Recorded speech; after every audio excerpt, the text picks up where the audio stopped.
Hello, बच्चों. Let's read the question. Which of the following are correct statements? First, when a body reaches highest point in vertical motion, its velocity becomes zero, but acceleration is non-zero.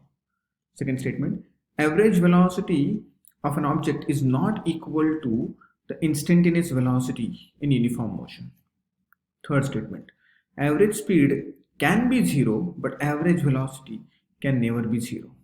ये तीन statements हैं. चार option दिए हैं. First and second statements are correct. Second option second and third statements are correct. Third option first and third statements are correct.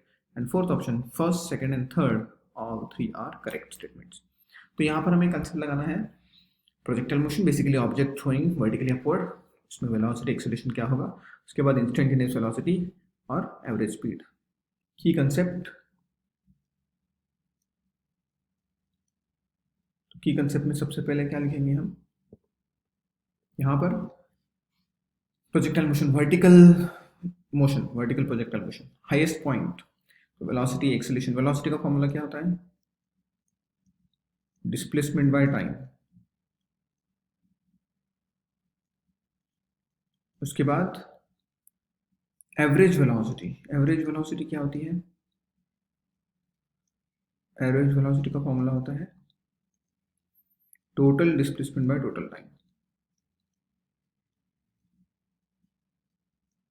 Total displacement by total time is the formula for average velocity.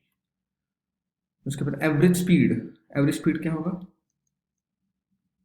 Total distance by total time. Distance और displacement दोनों अलग अलग चीजें हैं. Distance scalar quantity होती है और displacement vector quantity होती है. टाइम इज ऑलवेज स्केलर, उसको डायरेक्शन की जरूरत नहीं होती. तो ये तीन कंसेप्ट हम यहाँ पर यूज करेंगे. तो फर्स्ट केस के लिए मान लेते हैं यहाँ पर आपका एक प्रोजेक्टाइल है, वर्टिकल मोशन. आपने ऊपर फेंक दिया इसको, तो मैक्सिमम हाइट पर जाएगा. लेट्स से यहाँ तक गया, बी पॉइंट तक. ये आपका ए पॉइंट है मान लेते हैं. तो बी पॉइंट पे इसकी वेलोसिटी क्या होगी, zero. It's the highest point. क्योंकि इसके बाद ही वो क्या करेगा, नीचे आने लगेगा, क्योंकि एक्सेलरेशन क्या लगेगा, जी. कौन सी डायरेक्शन में, डाउनवर्ड डायरेक्शन में. तो हाईएस्ट पॉइंट पे वेलोसिटी क्या है, जीरो है. सही है. What about acceleration, acceleration zero नहीं है, एक्सेलरेशन इज एक्टिंग. इसका मतलब वेलोसिटी जीरो है, एक्सेलरेशन नॉन जीरो है. तो फर्स्ट स्टेटमेंट सही है. Second statement, average velocity of an object is not equal to the instantaneous velocity in uniform motion. Average velocity जो होती है वो इक्वल नहीं होती है किससे, इंस्टेंटेनियस वेलोसिटी. एवरेज वेलोसिटी क्या है, मैंने लिखा है तो formula, total displacement by total time. तो ये फॉर्मूला है एवरेज वेलोसिटी का. इंस्टेंटेनियस क्या होता है, इंस्टेंटेनियस मतलब at that instant. Instantaneous velocity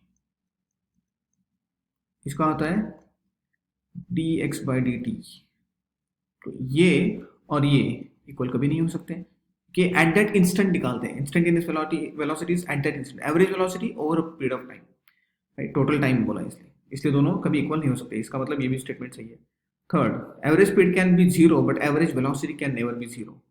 average speed zero हो सकता है. अभी स्पीड क्या होता है, distance by time. Average speed is total distance by time. अभी डिस्टेंस कभी जीरो नहीं हो सकता, इसलिए इसका मतलब एवरेज स्पीड जीरो नहीं हो सकता. Average velocity can never be zero. Average velocity zero हो सकती है क्योंकि एवरेज वेलोसिटी में टोटल डिस्प्लेसमेंट. मान लेते हैं आपका ऑब्जेक्ट सर्कुलर पाथ में मूव कर रहा है, तो इसमें डिस्प्लेसमेंट क्या हो गया, displacement is zero, right. Total displacement यहाँ पर जीरो हो गया, तो एवरेज वेलोसिटी जीरो हो सकती है. इसका मतलब ये स्टेटमेंट सही नहीं है. So first and second statements are correct. So the right option is A is the right option. Hope you understood it well. All the best.